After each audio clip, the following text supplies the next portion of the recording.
శ్లోకం నేర్పిస్తున్నామండి.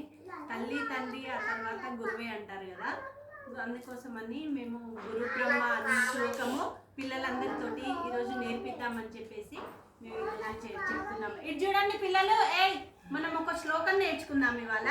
అందరు ఇట్లా పెట్టండి, అందరు ఇట్లా పెట్టండి. నేను చెప్తుంటే మీరు చెప్పాలి, ఓకేనా?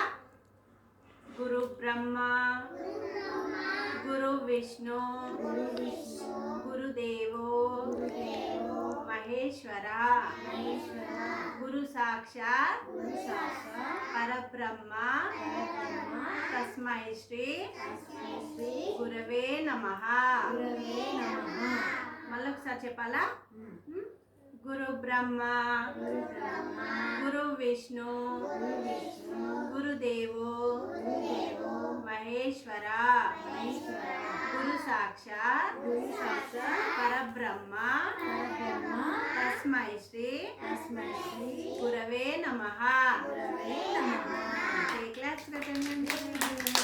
ఓకే, ఈ విధంగా మేము పిల్లలతో ఈ శ్లోకాన్ని నేర్చుకుంటాం.